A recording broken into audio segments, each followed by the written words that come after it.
Hello बच्चों, तो कैसे हैं आप। एक बार फिर आपका स्वागत है हमारे यूट्यूब चैनल इन्फिनिटी मैथमेटिक्स में। आज हम पढ़ने वाले हैं बेटा प्रश्नावली 2.3 कक्षा 9वीं अध्याय 2 बहुपद से संबंधित प्रश्नावली 2.3 को आज हम सॉल्व करेंगे और उसको समझेंगे विस्तार से कि उसका एक एक क्वेश्चन कैसे हमें करना है और किस तरीके उसको हम सॉल्व करेंगे और कैसे समझेंगे। सारी बातें हम आगे वीडियो में करने वाले हैं। चलिए तो स्टार्ट करते हैं आज की क्लास। पहला क्वेश्चन है बेटा हमारा, बताइए कि निम्नलिखित बहुपदों में से किस बहुपद का एक गुणनखंड x धन 1 है। हमें बताना है।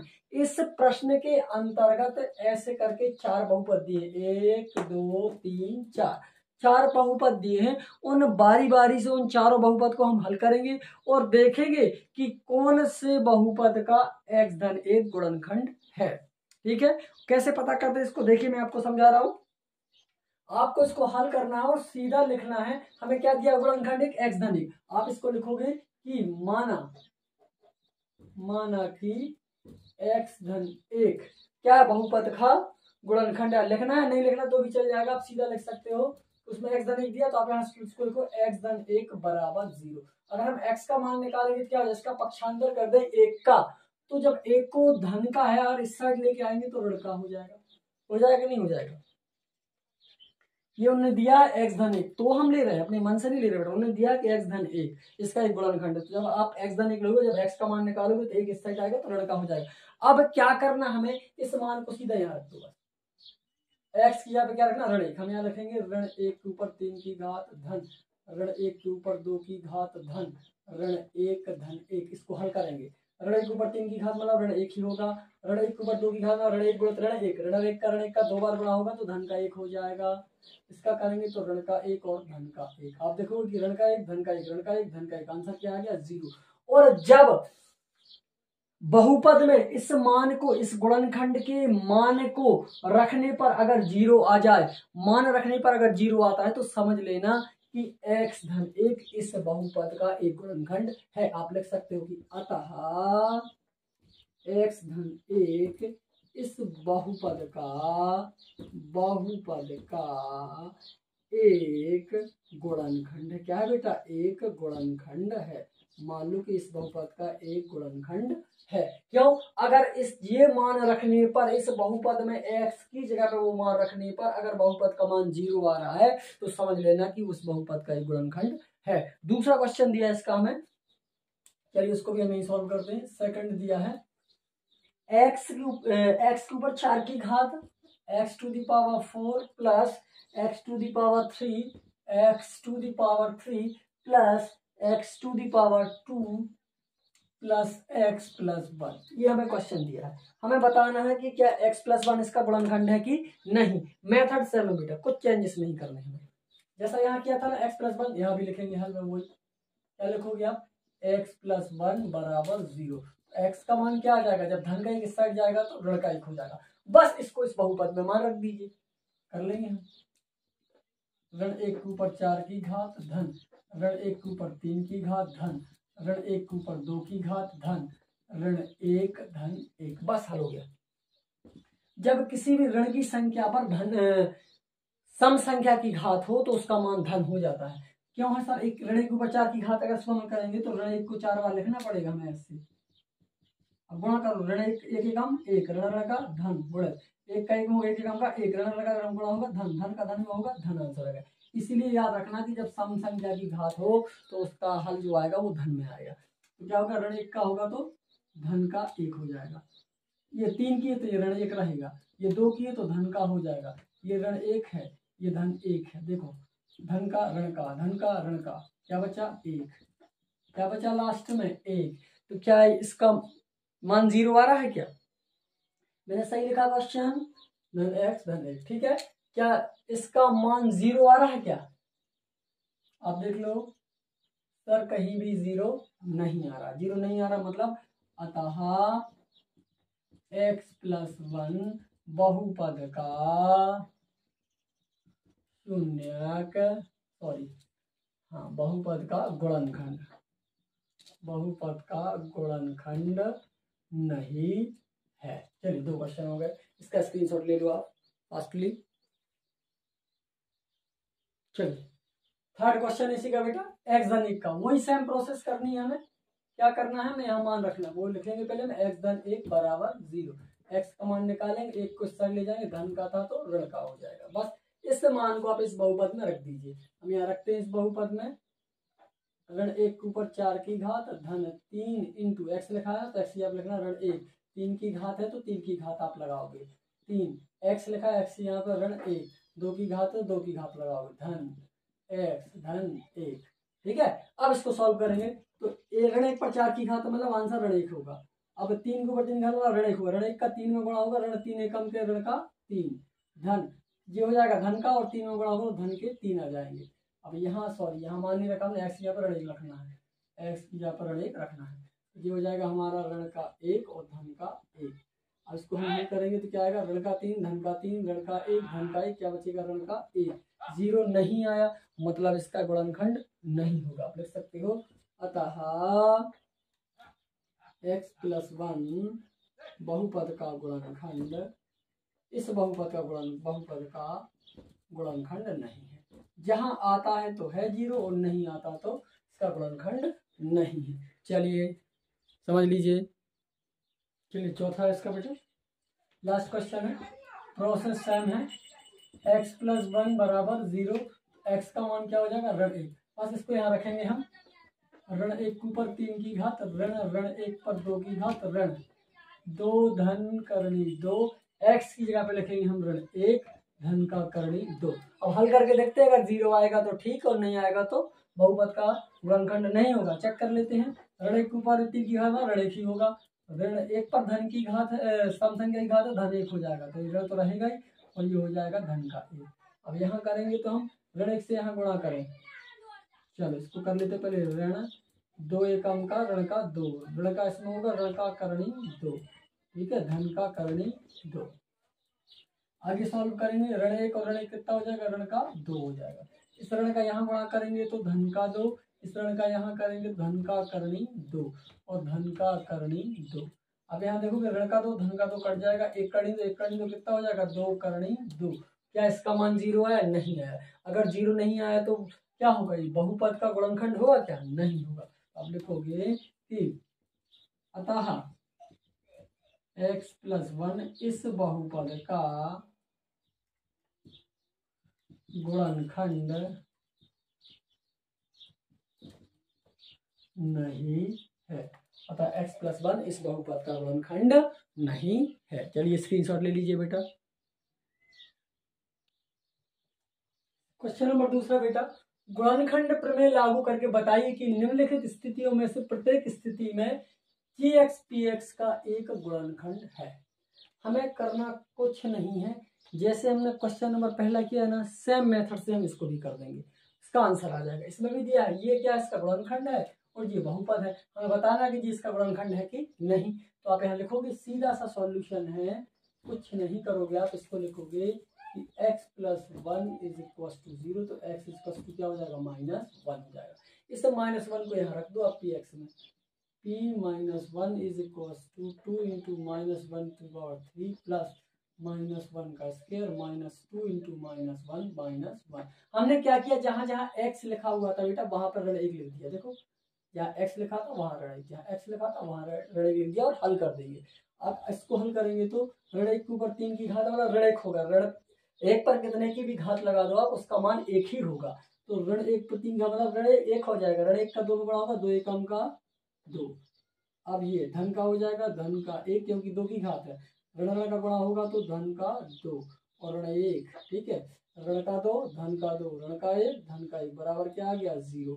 0 आ गया मतलब ये इसका गुणनखंड है। तो आप लिख सकते हो अतः, सीधा सा सॉल्यूशन, अतः gx px का एक गुणनखंड है, एक गुणनखंड है। बस इसका आंसर हो, कुछ नहीं करना आपको। सेकंड क्वेश्चन क्या दिया इसका, वो भी हम कर दे रहे हैं। इसको मैं थोड़ा सा क्लीन कर दूं, ये आप देख लो, मैं यहाँ से कर दे रहा हूँ ना।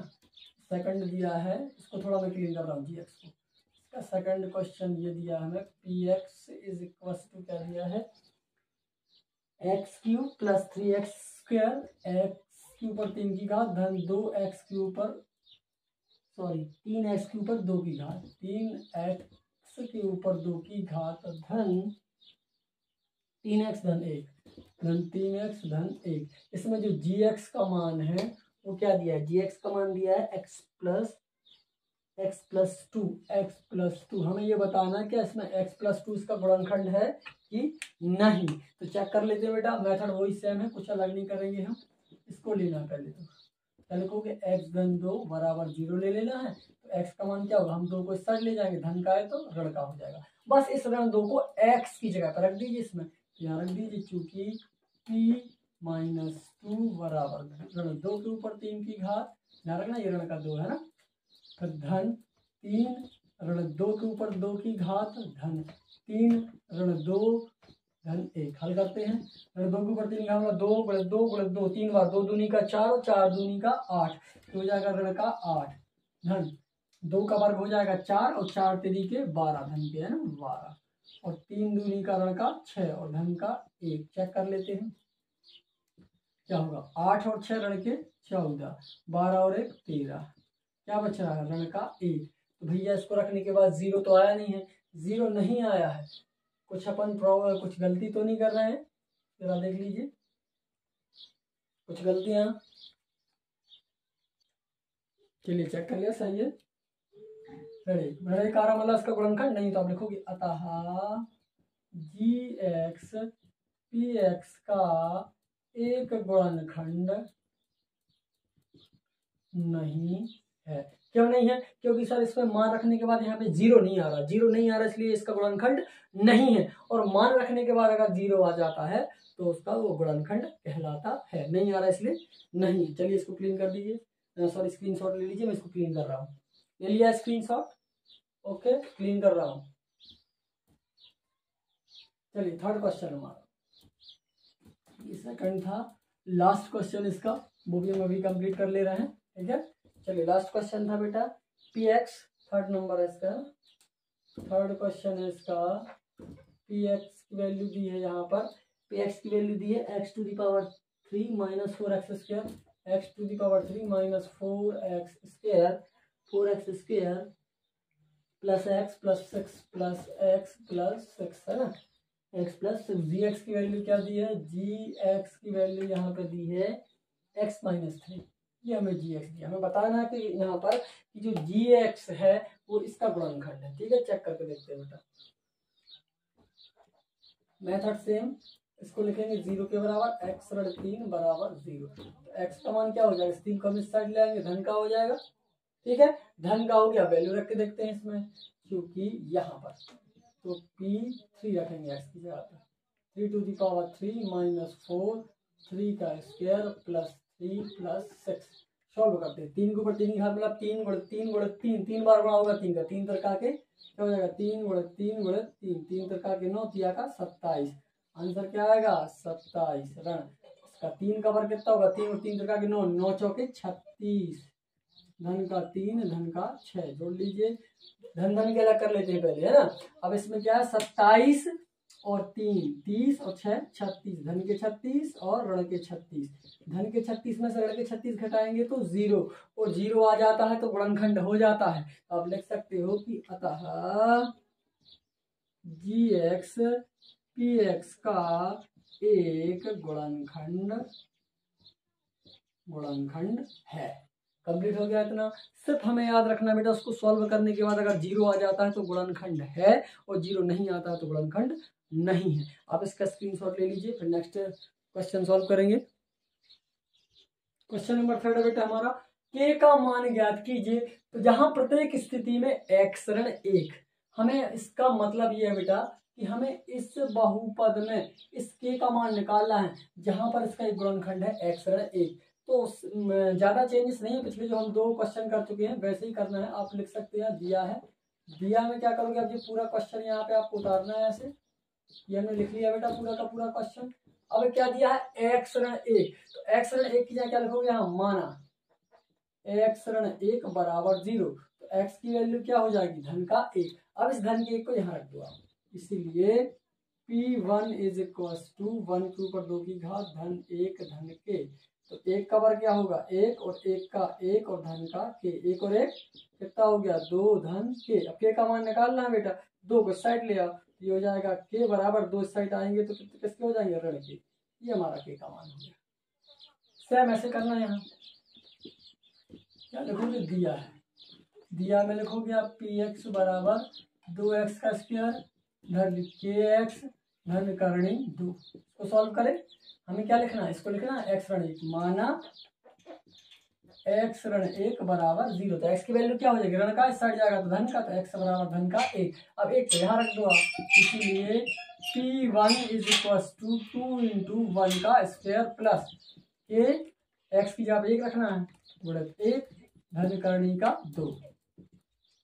1 का वर्ग 1, 2 एकम का 2, के का 1 में बड़ा होगा के, और ऋण का धन का करणी 2। अब के अलावा इसका पक्षांतर कर दो, के यही रहेगा। अब हम 2 को साइड लाएंगे तो ऋण का हो जाएगा, और धन के करणी 2 को साइड लाएंगे तो ऋण का करणी 2 हो जाएगा। ये हमारा के का मान। इसको आप ऐसा भी लिख सकते हो, के बराबर ऋण 2 ऋण करणी के 2। आप ऐसा भी इसको लिख सकते हो, ठीक है, कोई दिक्कत नहीं। इस साइड के मतलब दोनों बराबर है, चाहे इसको साइड लिख दिया, इसको साइड लिख दो, ठीक है। तो ये हमारा क्वेश्चन नंबर 3 के 2 क्वेश्चन हो गए बेटा, जिसमें हमें के का मान निकालना था। ये दोनों क्वेश्चन हो गए, इसका स्क्रीनशॉट ले लो आप। स्क्रीनशॉट ले लिया, ले लिया, चलिए क्लीन कर रहा हूं मैं। अगला क्वेश्चन 3 और 4 वो भी अभी कंप्लीट कर रहे हैं। क्वेश्चन नंबर 3 है के एक्स स्क्वायर माइनस करनी 2x प्लस 1। 3 है हमारा कि एक्स इज इक्वल टू के एक्स स्क्वायर, के एक्स का वर्ग ऋण करनी 2x धन 1 धन 1। ये तीसरा है। इसका चौथा क्वेश्चन भी हम ये लिख लेते हैं, पी एक्स का के एक्स स्क्वायर ऋण 3x धन के एक्स स्क्वायर ऋण 3x धन के 3x धन के, इसी से निकाल रहा है मान, ठीक है। क्या पहले इसको मान लेते, सीधा लिख दो आप यहाँ माना में इसको लिखोगे आप x ऋण 1 बराबर 0 मानना है। तो x का मान क्या है, ऋण का, ये हो गया था हमारा x बराबर 1 माना हमने बेटा। हमने क्या किया इसमें, ये हमारा पी एक्स ये बराबर बहुपद दिया हुआ है। बहुपद दिए जाने के बाद आप देखेंगे आप एक्स ऋण 1 इसको लेते हैं, x ऋण 1 बराबर में क्या लिया हमने 0। अब 1 को हम इस साइड ले जाएंगे तो क्या हो जाएगा, धन का हो जाएगा। अब x बराबर जो 1 हमारा आया है, इस x बराबर 1 को हमें मालूम क्या करना है, इसको इस बहुपद में रखना है, x की जगह पे रख दो, क्योंकि P1 इज के x लिखा है, x की जगह पे 1 लिखना है, 1 का वर्ग ऋण करणी 2 गुणित x की जगह पे 1 रखना है धन 1। इसको हल करेंगे तो आ जाएगा बेटा, के का 1 में गुणा होगा तो के, 1 का करणी 2 में होगा तो करणी 2, 1 का 1 रहेगा। अब हमें के का मान निकाला, बाकी जो संख्या उसको इस साइड ले आओ आप, तो या के को इस साइड ले आओ, आप कुछ भी कर सकते, चलो इस संख्या को ले आओ। तो ये हमारा के यहाँ है, ये ऋण का 2 यहाँ आएगा तो धन का 2 हो जाएगा, ये धन का 1 इस साइड आएगा तो ऋण का हो जाएगा। ये हमारा के का मान आ गया। आप चाहो तो इसको ऐसा भी लिख सकते हो, के बराबर करणी 2 ऋण 1, ये भी हमारा मान हो जाएगा। दूसरा सवाल दिया, सेम करना, वही माना, क्या लिखोगे आप, माना कि इसको 0 के बराबर x ऋण 1 बराबर 0, तो x का मान क्या आ जाएगा, ये किस साइड आ जाएगा तो धन का हो जाएगा। पक्षांतर कर दिया हमने, पक्षांतर ऋण का पक्षांतर करेंगे तो धन का 1 हो जाएगा, ठीक है। चलिए अब इसकी वैल्यू यहाँ रख दीजिए, क्योंकि इसमें बहुपद में रखना है हमें, तो P1 बराबर जहां जहां x लिखा वहां वहां 1 लिख दो इसमें, तो के 1 का वर्ग ऋण 3 गुणित 1 धन के। चलिए इसको सॉल्व करते हैं। 1 का वर्ग देखो, 1 का के में बड़ा होगा के, 3 एकम का 3 धन के का के, 1 के और 1 के कितने हो गए बेटा, दोनों जुड़ जाएंगे तो 2 के ऋण का 3। इस ऋण के 3 को इस साइड ले आओ, हमें के का मान चाहिए, 3 को इस साइड ले आएंगे हम, ये ऋण का था इस साइड आया तो धन का 3 हो गया, क्या बचेगा यहाँ 2 के। अब हमें के का मान निकालना है, के का मान निकालना है तो 3 पहले जो 2 थे ये बटे में आ जाएंगे, और इसको ऐसा भी लिख सकते हो आप, के बराबर 3/2, आप कैसे भी लिख सकते हो, ये दोनों इसके आंसर हो गए। चलिए इसका स्क्रीनशॉट ले लीजिए जल्दी से। क्वेश्चन नंबर 4 है बेटा, गुणन खंड ज्ञात कीजिए। क्वेश्चन नंबर जो 4 है हमारा बेटा, उसमें क्या करना है, गुणनखंड ज्ञात कीजिए। इसके हमें गुणनखंड, ये बहुपद जो हमें दिए हुए 1 2 3, ये द्विघात बहुपद है। इसमें देखो चर की अधिकतम घात 2 है, इसमें चर की अधिकतम घात 2 है, और जिस बहुपद में चर की अधिकतम घात 2 होती है उसके गुणनखंड भी 2 ही निकलेंगे, ठीक है, और शून्य भी 2 निकलेंगे। तो हमें क्या करना है, इसके हमें गुणनखंड ज्ञात करना है। चलिए तो स्टार्ट करते हैं पहले क्वेश्चन से। क्या दिया है, इसका 12x² 7x 1, इसके में गुणनखंड निकालना है। तो पहले हम इसको लिखते हैं, दिया है जो बहुपद हमें दिया रहता है उसको हमें लिखना पड़ता है। ये दिया है 12x² का 7x 1। अब यहाँ आप सोचो जरा, हमें क्या करना है, यहाँ पर थोड़ा सा दिमाग लगाना। जो बीच में संख्या लिखी, क्या लिखी है 7, इस बीच वाली संख्या को हमें तोड़ना है, मिडिल टर्म स्प्लिट करना, मतलब मध्यम पद को तोड़ने पर जो बीच का ये पद है इसको हमें ऐसे 2 अंकों में तोड़ना है कि अगर जोड़े और घटाएं तो 7 हो जाए और गुणा करें तो 12 हो जाए। ऐसे 2 अंकों में तोड़ना है इसको। तो आप सोचो ऐसे कौन से अंक होंगे, तो सीधी सी बात है कि 12 का आप क्या कर लीजिए, 12 के गुणनखंड कर लीजिए। 12 गुणनखंड क्या, एक तो सर होगा 3 गुणे 4 तो 12 होते हैं, और 4 गुणे 3 तो 12 होते हैं, 4 3 के 12 होते कि नहीं, और क्या होते हैं 2 गुणे 6 हो जाएगा इसका गुणनखंड। ये तो सर एक ही चीज हो गई, 2 गुणे 6 भी लिख सकते हैं इसको, और क्या लिख सकते हैं, तो 1 गुणे 12 लिख सकते हैं।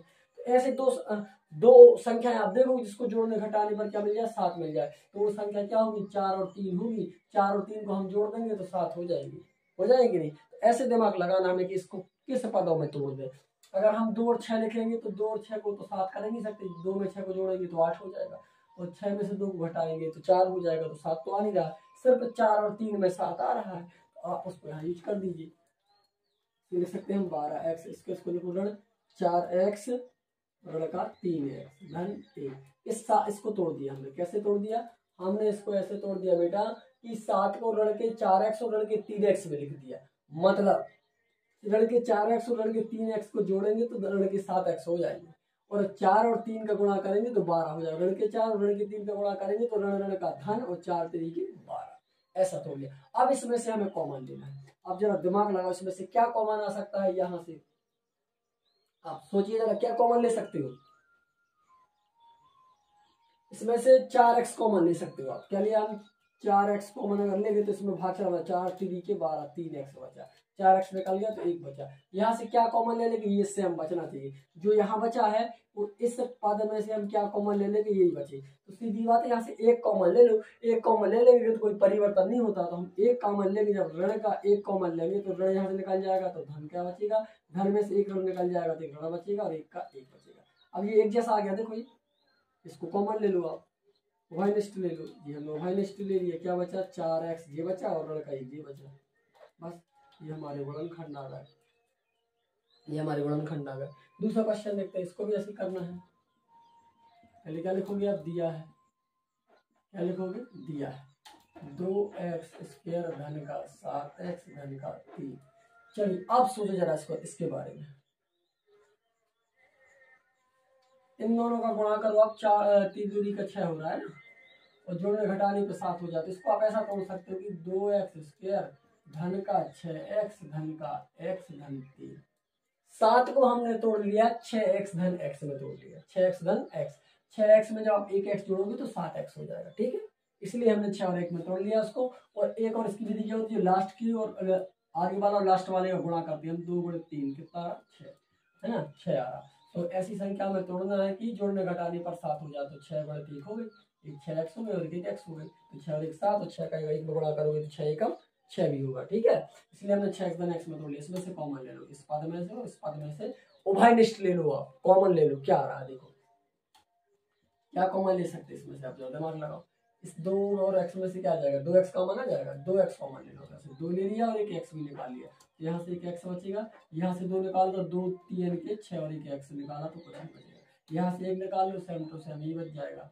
हमें यही बचा, जो यहाँ बचता है वो यहाँ बचाना पड़ता है। तो सोचना कि कैसे बच रहा है, वही सेम पद जैसा ये यहाँ लिखा वैसे यहाँ कैसे बचेगा। तो उस सोचने के बाद हमें कॉमन लेना है कि सेम बचना चाहिए यहाँ, तब तो हम इसमें से फिर कॉमन ले पाएंगे। तो ये सेम हो गया तो इसका कॉमन ले लेंगे, x धन 3। दूसरा क्या है, 2x धन 1, ठीक है। ये हमारा गुणनखंड आ गए। ये इस बहुपति गुणनखंड हो गए 2, ये इस बहुपति गुणनखंड हो गए 2। अब लास्ट बचा, इसको देखते थर्ड को। इसको भी लिखना है पहले दिया में क्या करेंगे हम इसको पूरा लिख लेंगे। दिया है 6x² धन 5x 6। ठीक है, अब 6x² धन 5x 6 लिखा है। अब इसको कैसे तोड़े जरा दिमाग लगाइए आप। अगर लास्ट का उसका गुणा करें तो क्या हो रहा है 6 6 के 36। हमें ऐसा तोड़ना है 36 को कि जोड़ने घटाने पर 5 आ जाए। तो आप ऐसा करिए 36 से गुणनखंड तो 6 9 चौका 36 होता है। तो 9 में से 4 को घटा दो आप, सीधी सी बात है, इसका सब टूट जाएगा। 6x² धन के 9x ऋण के 4x ऋण 6। हमने क्या किया, इस 5 को कैसे तोड़ दिया, 9 और 4 में तोड़ दिया। अगर 9x में से हम 4x घटाएंगे तो 5x आ जाएंगे हमारे। ठीक है, 5x आ जाएंगे। अब कॉमन ले लीजिए इसमें से, क्या कॉमन ले सकते इसमें से आप 3 ले सकते हैं, 3x कॉमन आ जाएगा। यहाँ से अगर हमने 3x कॉमन लिया तो 3 दूनी का 6 और 3 त्रिका का 9। अब यहाँ से क्या ले लें कॉमन में, ये बच्चा 2 ले लो। ऋण के 2 हमने कॉमन लिए तो 2 दूनी का 4 और 2 3 का ऋण लिया तो धन बन जाए 2 3 का 6, ये सेम आ गया। तो कॉमन ले लो 2x धन 3 3x ऋण 2, ये हमारे गुणनखंड हो गए। ठीक है, ये 3 क्वेश्चन हो गए इसके गुणनखंड हो गए। लास्ट क्वेश्चन है उसको मैं ही कर दूंगा, देख लो आप। क्वेश्चन नंबर 4, क्वेश्चन नंबर 4 है 3x² ऋण x ऋण 4 3x² ऋण x ऋण 4। चलिए, ये हमारा सवाल दिया हुआ, इसको हमें करना है। ठीक है,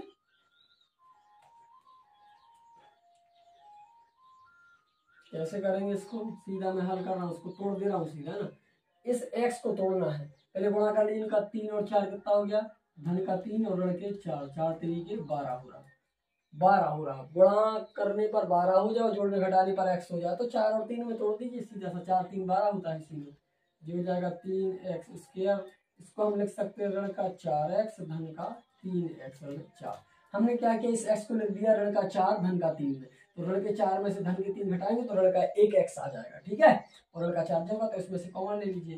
3 इसमें से क्या कॉमन ले लें, x कॉमन आ रहा, सिर्फ x कॉमन लिया तो क्या बचेगा 3x ऋण का 4। यहाँ से क्या कॉमन ले लें, धन का 1 कॉमन लेंगे तो क्या बचेगा 3x ऋण 4। हमें जो यहाँ बचता वो यहाँ बचाना बस।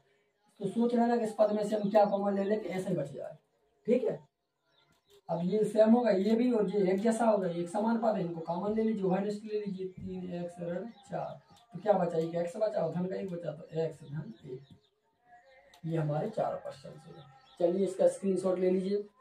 ये हमारे क्वेश्चन नंबर 4 गुणनखंड ज्ञात कीजिए। इस चारों के चारों क्वेश्चन हमारे हल हो गए और आशा करता हूँ समझ में आए होंगे। चलिए इसका स्क्रीनशॉट ले लीजिए आप। चलिए क्वेश्चन नंबर 5 बेटा हमारा गुणनखंड ज्ञात कीजिए। अब इसमें क्या डिफरेंट है, क्वेश्चन नंबर 4 और 5 में क्या अंतर है।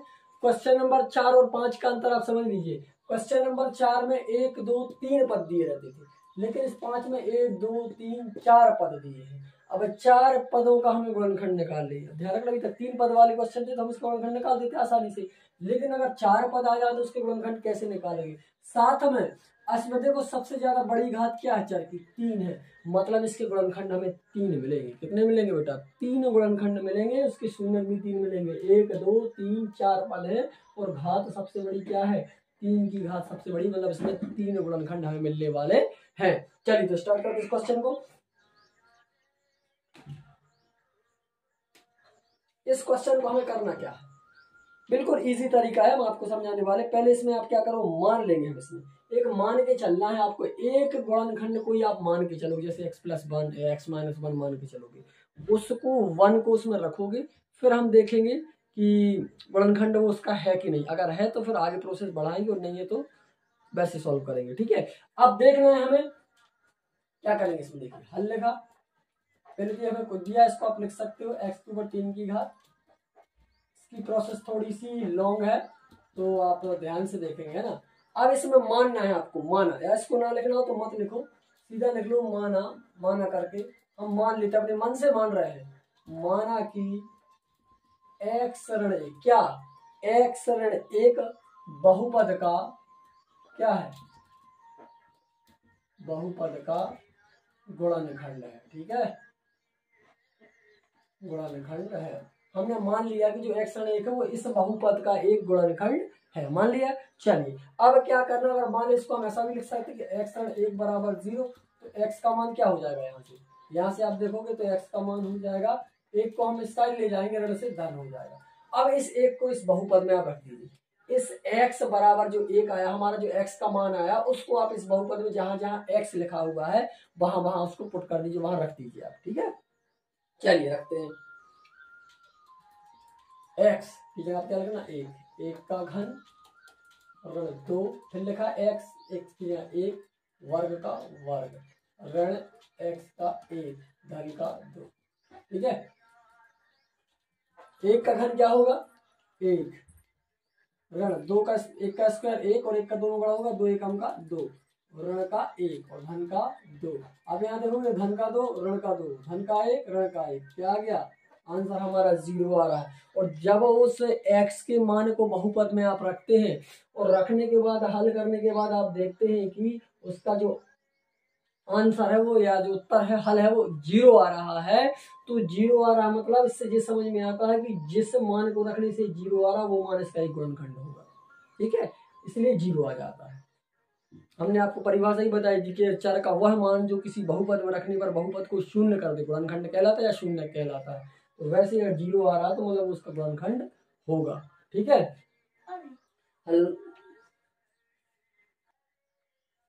चलिए 0 आ गया। अब इसके आगे की प्रोसेस देखते हैं हम कैसे करना। आगे की प्रोसेस में हमें क्या करना है, इसमें भाग विधि से हल करेंगे हम इसको। दो कैसे करते हैं, यहाँ भाग विधि से आप हल करोगे, शायद यहाँ नहीं पाएगा, ट्राई करें, भाग विधि से हल करते हैं, यही कर दे रहा हूँ मैं ना, भाग विधि से हल करते हैं। इसको कैसे करते हैं, इसका खंड बना दूं या ऐसे बना रहा हूँ। आगे का प्रोसेस भाग विधि से हल करना है इसको लिखेंगे यहाँ x के ऊपर 3 की घात ऋण 2x स्क्वायर ऋण x धन 2। अब किससे भाग देना है हमें, गुणनखंड इसका x ऋण 1 माना था, क्या माना था, x ऋण 1, इसी को इससे यहाँ भाग दे दो। ठीक है, अब इस सोचो इस x ऋण इस x में किससे गुणा कर दे कि ये बन जाए, तो यहाँ एक x तो है, यहाँ x के ऊपर 3 की घात बनाना है हमें, तो x स्क्वायर से गुणा कर दो आप, x स्क्वायर से यहाँ गुणा करोगे, x स्क्वायर से गुणा कर दो इसमें, बस x स्क्वायर से गुणा करोगे तो x होगा, तो x के ऊपर 3 की घात ऋण x स्क्वायर एकम x स्क्वायर, ये आ गया। किससे गुणा करने पर, x स्क्वायर से गुणा करने पर ये आ गया, इसको यहाँ लिख दो, आ गया। अब इसमें चिन्ह बदल दीजिए आप, ये धन धन का ऋण, ऋण का धन, ये धन के ऋण के कट जाएंगे, 2x स्क्वायर में से धन का 1 स्क्वायर जाएगा तो ऋण का 1x स्क्वायर, ये ऋण के 2x स्क्वायर बेटा, ये धन का x स्क्वायर है, तो ऋण के 2x स्क्वायर में से धन का 1 स्क्वायर जाएगा तो ऋण का 1 स्क्वायर बचेगा, इसमें से उतार लो ये ऋण का x, ऋण का x, ऋण का x, यहाँ तक हो गया था। बीच बीच में डिस्टर्बेंस हो जाता, कभी कोई बुलाने आ जाता है, कभी कोई गाड़ी निकल जाती है, कोई कुछ चिल्लाने लगता, थोड़ा सा डिस्टर्ब हो जाता है, कॉपरेट करके चलिएगा। चलिए ये अब इसमें हमें इसमें किससे गुणा कर दे कि एक्स स्क्वायर बन जाए, सीधी सी बात है, एक्स है, एक्स स्क्वायर बनाना ऋण का, तो ऋण एक्स से गुणा कर दीजिए। अगर हम इसमें ऋण एक्स से गुणा कर दें, इसमें ऋण एक्स से गुणा करेंगे तो देखो ये बन जाएगा एक्स का एक्स में ऋण एक्स स्क्वायर ऋण ऋण का धन एक्स से कम एक्स हो जाएगा, ये बन गया हमारा एक्स स्क्वायर धन का एक्स। ठीक है, चलिए यहाँ था हमारा 2, इसको लेके चलो साथ में, ये धन हो गया, ये ऋण हो गया, ये चिन्ह बदलने पड़ते तो ऋण धन का कैंसिल हो जाएगा, ऋण ऋण का 1x और ऋण का 1x तो ऋण का 2x, और क्या बचा धन का 2।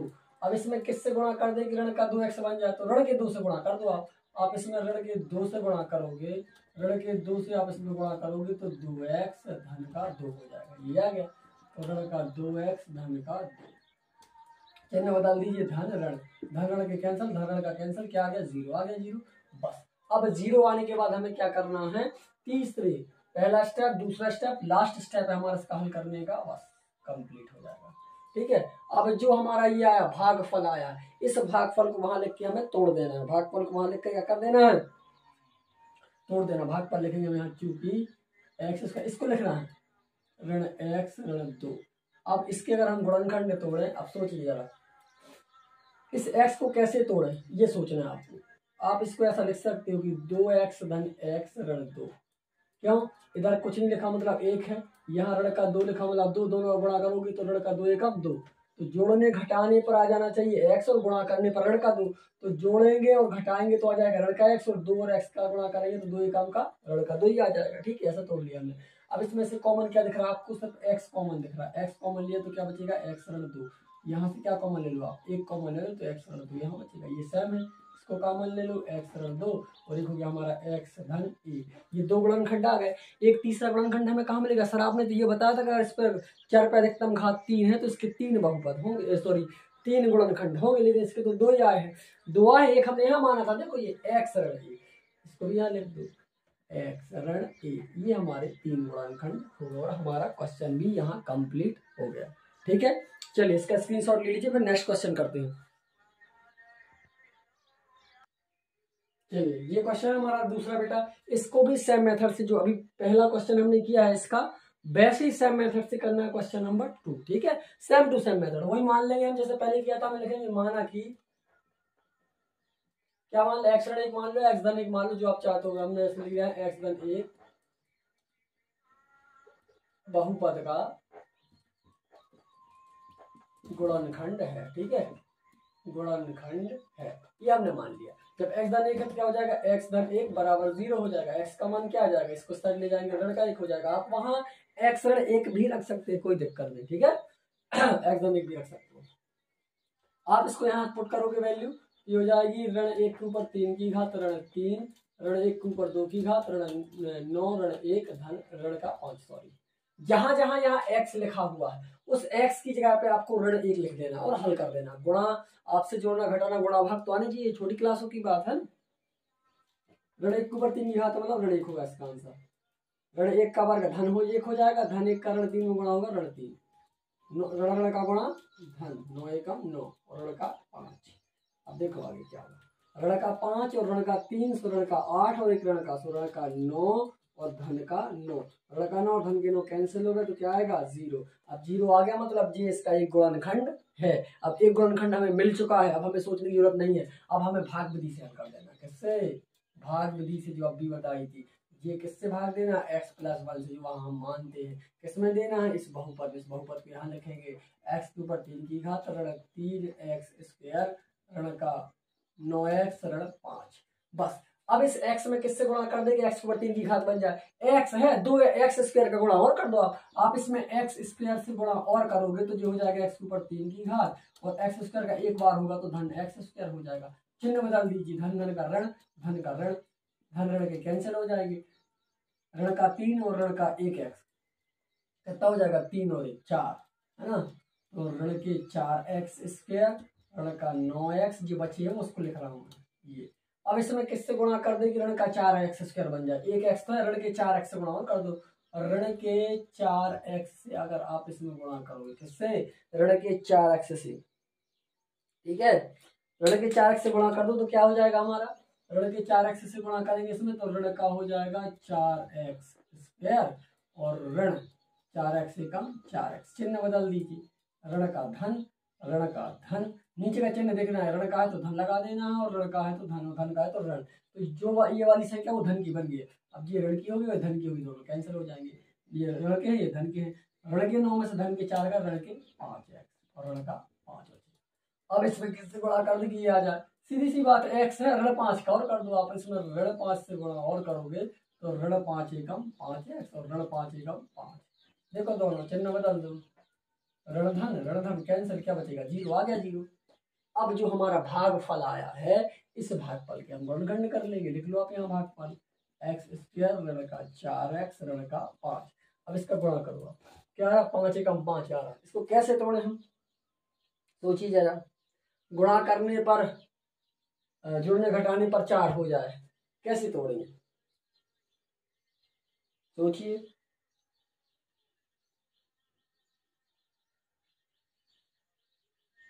और गुणा करने पर 5 आ जाए, इसको हम ऐसा तोड़ सकते हैं x स्क्वायर ऋण 5x धन x ऋण 5। देखिए टूट गया, ऋण के 5 में हम धन x, ऋण के 5 में से 1 x जाएगा तो ऋण के 4 x बचेंगे। ऋण का 5 था वो 5 है, और 5 का आप एक बार गुणा करोगे तो 5 एकम 5 ही आएगा, क्योंकि इन संख्या को गुणा करो। आप पहले क्या लिखा है, एक कुछ नहीं मतलब एक, ऋण का 5, ऋण 5 गुणा करोगे तो ऋण 5, 5 एकम 5 मतलब गुणा करने पर ऋण 5 आना चाहिए, तो 5 और 1 का गुणा करोगे तो 5 एकम 5 हो जाएगा। ठीक है, अब कॉमन यहाँ से x कॉमन ले लोगे आप, x कॉमन लोगे यहाँ से क्या बचेगा, x ऋण 5, यहाँ से आप 1 कॉमन लोगे तो x ऋण 5, क्योंकि हमें ये 7 जो यहाँ बचा वो यहाँ बचा ना, ये दोनों एक जैसे, इसको कॉमन ले लूँगा तो x ऋण 5 और क्या बचा x धन 1। दूसरा गुणनखंड क्या था, x धन 1, यहाँ ले लो x धन 1। ये तीनों गुणनखंड आ गए हमारे 1 2 3। ठीक है, ये दूसरा क्वेश्चन हो गया। चलिए स्क्रीनशॉट ले लीजिए इसका। बस इसको थोड़ा सा आपको डिफिकल्ट लग सकता है ये क्वेश्चन, लेकिन अगर उसको आप 1 2 बार ट्राई करोगे करने का, उसको सॉल्व करोगे आप कॉपी में, तो डेफिनेटली आपसे आने लगेगा। ठीक है, हार नहीं माननी कि नहीं सर इतना बड़ा हमें 3 स्टेप हमें याद नहीं, बिल्कुल ईजी है। एक बार x धन 1 मान लो, x ऋण 1 मान लो, उसको x की वैल्यू निकाल के इसमें रख दो, जो 0 आ रहा तो ठीक है, फिर भाग विधि से इसको कर दो, भाग विधि में जो कुछ आया उसके गुणनखंड तोड़ दो। 3 स्टेप में इसको करना है, करने के बाद सॉल्यूशन हो जाएगा हमारा। बस ये तीनों उसके गुणनखंड आ गए, ज्यादा कठिन नहीं, इसको 1 2 बार करोगे तो आ जाएगा। ठीक है, चलिए इसका स्क्रीनशॉट ले लीजिए। चलिए ये थर्ड क्वेश्चन है, इसमें आप x धन 1 या x ऋण 1 कुछ भी मान सकते हो आप। ठीक है, यहाँ पे मैं x ऋण 1 कुछ भी मान लूं, माना कि क्या मानना है, x ऋण 1 या x धन 1 कुछ भी मान लीजिए। x ऋण 1 बहुपद का क्या है, गुणनखंड है, बहुपद का गुणनखंड है मान लेना। ठीक है, गुण है मतलब गुणनखंड लगा, पूरा जगह नहीं वहां पर। ये हो जाएगा x ऋण 1 बराबर 0, तो x बराबर क्या आ जाएगा 1। अब इसको यहाँ रखते हैं, 1 का घन धन 13, 1 का वर्ग धन 32, 1 धन 20। चलिए ऋण 1 रखो, धन 1 रखो आप यहाँ, चलिए यहाँ x धन 1 रखा हमने। ठीक है, x धन 1 रखेंगे तो ये हो जाएगा x धन 1 बराबर 0, x बराबर ऋण 1। ठीक है, ऋण 1 रखेंगे, 13 ऋण 1 का वर्ग 32 ऋण 1 धन 20। चलिए इसको सॉल्व करना। ठीक है, इसको सॉल्व कर लेते। क्या दिया है, 1 का घन ऋण 1 हो जाएगा, और 1 का वर्ग धन 1 हो जाएगा, और 13 का गुणा होगा 13 एकम 13 हो जाएगा। यहाँ ऋण 32, ऋण 1 का 32 में होगा तो ऋण के 32 और धन का 20। चलिए ठीक है, अब इसको सॉल्व कर लेते हैं। ऋण के 32 और ऋण का 1 तो ऋण के 33 हो गया। ठीक है, 20 धन का 20 और धन का 13 तो हो गया धन का 33। 33 कैंसिल, क्या हो जाएगा 0। क्यों कैंसिल होगा, क्योंकि ऋण के 33 और धन के 33 मतलब 0 हो गया। चलिए अगला स्टेप क्या होता था हमारा, भाग विधि होती थी ना, चलिए उसी को करना है भाग विधि को। अगला स्टेप हमारा भाग विधि, किससे, x धन 1 से। x धन 1 से दोगे आप, इसमें देना बहुपद में x के ऊपर 3 की घात धन 13 x स्क्वायर धन 32 x धन का 20। ठीक है, अब इस x में किससे गुणा करके x को 3 की घात, एक x तो है, 2 x से और कर दो, x स्क्वायर से और कर दो, तो क्या हो जाएगा x के ऊपर 3 की घात हो जाएगा धन x स्क्वायर एकम x स्क्वायर। चलिए बदल दीजिए, ऋण धन का ऋण, धन ऋण कैंसिल हो जाएंगे। 13 में से 1 ये ऋण का है तो ये धन का है, 13 में से 1 स्क्वायर जाएगा तो ऋण सॉरी धन के 12 x स्क्वायर बचेंगे। क्या बचा उसको लिख लो, धन का 32x धन का 20। अब किससे गुणा कर दें x में कि 12x स्क्वायर हो जाए, तो 12x से कर दो आप, धन के 12x से आप इसमें गुणा करोगे तो ये हो जाएगा 12x स्क्वायर धन 12 एकम 12x। ठीक है, घटा दो, ऋण ऋण ऋण धन का कैंसिल, 32 में से 12 जाएंगे बेटा तो कितने बचेंगे 20 x धन का 20। किससे गुणा कर दो इसमें, 20 से कर दो आप सीधा, 20 से गुणा करोगे आप इसमें, 20 से गुणा करेंगे तो 20x एकम 20x धन 20 एकम 20। चिन्ह बदल दीजिए, ऋण ऋण दोनों कैंसिल हो जाएगी, क्या जाएगा 0, 0 आ गया, मतलब इसके गुणनखंड करना है। चलिए गुणनखंड कर दीजिए, x स्क्वायर धन का 12x धन का 20। अब इन दोनों गुणा करो आप, इनका गुणा करेंगे तो इधर x से कुछ नहीं लिखा मतलब 1 है, यहाँ क्या लिखा 20, 20 का 1 में गुणा करोगे तो 20, मतलब इस 12 को ऐसे तोड़ो कि जोड़ने घटाने पर 12 हो जाए और गुणा करने पर 20 हो जाए। तो 10 और 2 में तोड़ दो आप उसको, सीधा सीधा 10 और 2 में तोड़ दोगे, खत्म। फिर ये हो जाएगा एक्स स्क्वायर, इसको आप लिख सकते हो 10x धन 2x धन 20। सर कैसे तोड़ दिया? अरे 10 और 2 को जोड़ोगे तो 12 और 10 का 2 में गुणा करोगे 10 दूनी का 20 हो गया, खत्म। चलिए हल करते इसको। यहाँ से क्या कॉमन ले ले, यहाँ से एक x कॉमन लेंगे तो क्या बचेगा, x धन 10 बचेगा। यहाँ से 2 कॉमन ले लोगे आप तो x धन 10 बचेगा। 2 कॉमन आएगा, 2 निकालिए, यहाँ से 2 निकालेंगे 10 बचेगा। ये दोनों एक जैसे होगा, इसको कॉमन ले लो, x धन 10। क्या बचा यहाँ पे, x धन 2, x धन 2। यहाँ पे क्या था हमारा गुणनखंड, x धन 1, या लिख दो एवं x धन 1। ये तीनों उसको जमा के लिखना हो तो लिख सकते हो x धन 1, x धन 2 एवं x धन 10। ये हमारे गुणनखंड है। बिल्कुल इजी क्वेश्चन था, कोई प्रॉब्लम नहीं। देख लीजिए आप इसको, समझ लीजिए, बिल्कुल इजी है, कोई उसमें प्रॉब्लम वाली बात नहीं। आप इसका स्क्रीनशॉट ले लीजिए। ये पूरा 3 स्टेप में हमारा क्वेश्चन कंप्लीट होगा। और इसी क्वेश्चन के साथ बेटा हमारी एक्सरसाइज 2.3 मतलब प्रश्नावली 2.3 पूरी तरह से कंप्लीट हो गई है। सारे के सारे क्वेश्चन मैंने इसमें आपको समझा दिए हैं। फिर भी कोई डाउट रहता है तो आप हमसे, मैं बार बार आपसे कहता हूँ, आप कमेंट करके पूछ सकते हो और उसका सॉल्यूशन आप हमसे पा सकते हो, ठीक है। और आपको अच्छी मेहनत करनी है, ठीक है। मेहनत करने से ही बेटा आपको सब कुछ मिलेगा, बिना मेहनत के कुछ नहीं मिलेगा। ये आप बिल्कुल इस चीज को गांठ बांध दो। आप अगर सोचोगे कि बिना मेहनत करे मैं ये सारी मैथ सीख लूँ, तो नहीं। क्या मैं, आपको लग रहा है क्या मैं होशियार पैदा ही हुआ था? नहीं, मेहनत करनी पड़ती है। आप जैसे ही हार्ड वर्क करोगे तो आपसे सब कुछ आएगा, डेफिनेटली आएगा, लेकिन उसका एक ही मंत्र है कि मेहनत आपको करनी पड़ेगी, ठीक है। तो आप अगर वीडियो अच्छा लगे तो लाइक करें, शेयर करें और हमारे चैनल को सब्सक्राइब करें। इसी प्रकार के वीडियो पाने के लिए आप सब्सक्राइब कर लीजिए। जैसे ही मैं आपको वीडियो दूंगा तो उसकी नोटिफिकेशन आपके पास तुरंत ही आ जाएगी और आप उस वीडियो को पूरी तरह से देख सकते हो। मिलते हैं बेटा नेक्स्ट क्लास में। Thank you.